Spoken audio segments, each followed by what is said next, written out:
Hello everybody, how are you today? Welcome to our Cambridge IELTS and TOEFL certification classes.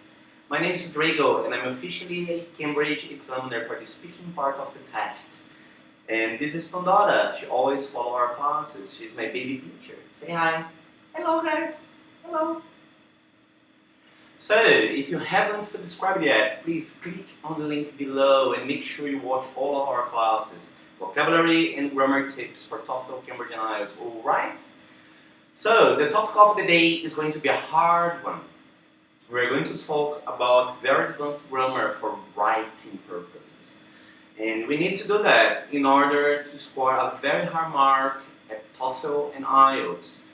The maximum grade you can get at TOEFL is 30 points, 30 marks. And at IELTS is 9. So we are trying to get the highest here. That's why we are learning very advanced subjects, okay?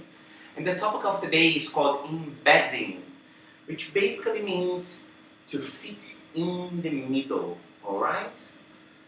So let me explain to you.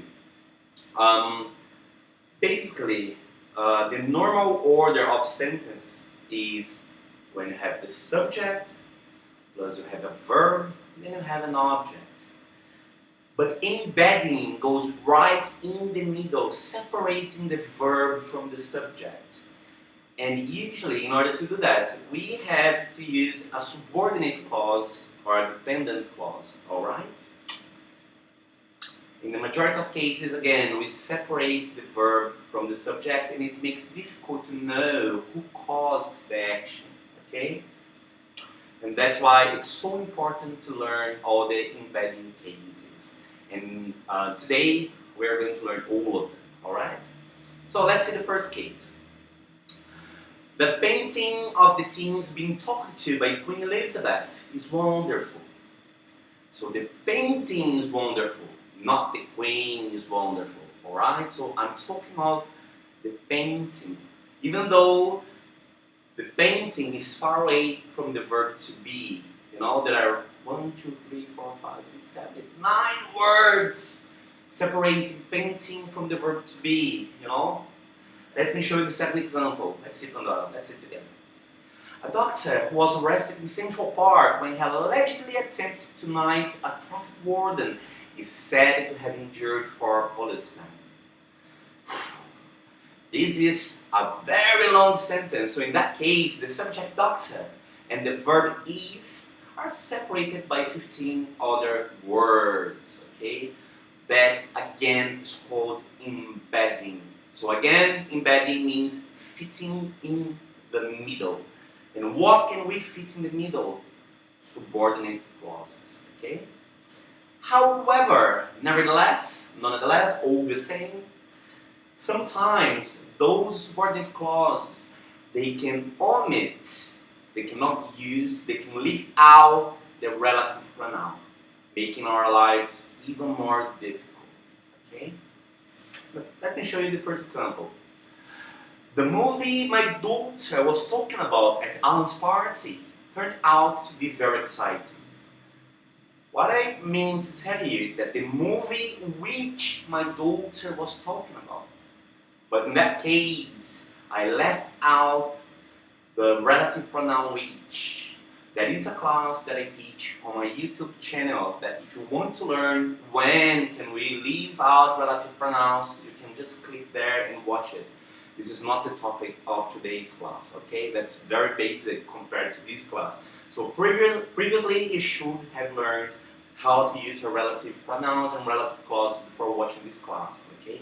This is much more advanced. This is C1, C2 level, alright? Second example. The manager of Walgreens, the chemist, has confirmed that bottles of ointment he took off the shelves after vegan protesters claimed to have put bleach into them did contain poisonous chemicals. Whew. So the bottles of ointment which he took off. And again, we left out the relative pronoun which makes the sentence even more difficult. It makes it dubious, okay? So you're not sure because it's really, really far. The subject from the verb contain, they're really far away, alright? Another way you can use that is by the usage of descriptive past participle after nouns. Okay? How can we interpret them? In the two examples I picked for you, when you read arrest, what do you mean by that is who was arrested. And when we read accused, we mean who is accused. Okay? So let's have a quick look. The court had heard that a teacher arrested after shootings on Oxford Street left one man dead is to be charged with murder. So the teacher is to be charged with murder. That's what matters. But the relative clause means arrested after shooting. So the teacher who was arrested after the shootings that happened at Oxford Street. Okay? Very long sentence, very difficult. The next one is, an extreme religious accused of leading an attack to an American police barracks in which 2 police officers died has been arrested. Again, an extreme religious who is accused.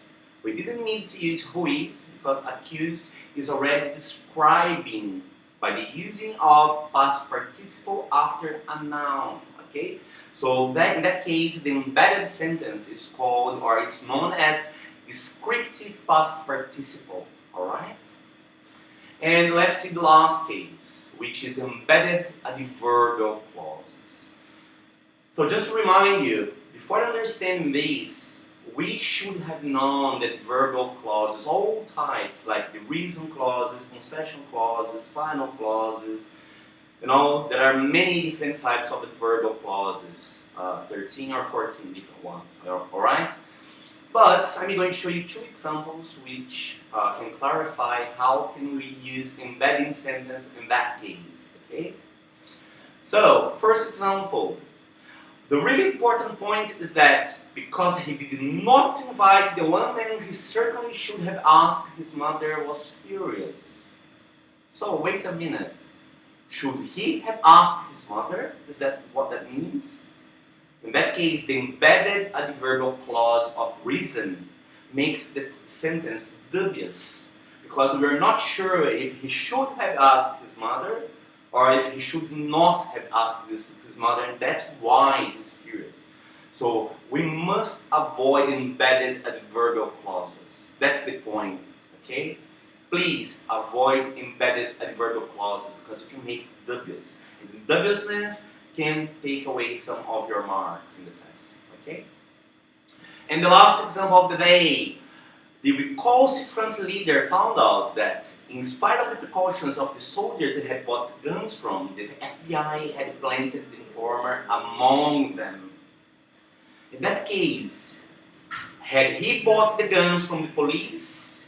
We're not really sure if he bought it from the police or if he had bought the guns from somebody else, because the FBI had planted an informer. So again, this dubiousness can cause trouble and you can be in a real fix during the test. And in this case, the name of the embedded sentence technically is embedded adverbial clause of concession because of the usage of in spite of. Okay, so you're conceding. Again, if you haven't watched my classes about adverbial sentence and subordinate clauses yet, please, that's a must before you can even start to understand embedding clauses, alright? Because this is one of the most advanced topics in grammar. This belongs to C1 and C2 levels of English according to the Common European Framework Database. Again, thank you so much for being with us. Please subscribe to my channel, tell your friends, let's get more people to watch it because those free classes can really help you to write better for TOEFL, IELTS and Cambridge certification courses. And Pandora will be really happy to see you with us. So again guys, cheers, thank you so much. She's just biting because she's had a surgery yesterday, okay? So sorry about that. Cheers. Say bye-bye Pandora, bye.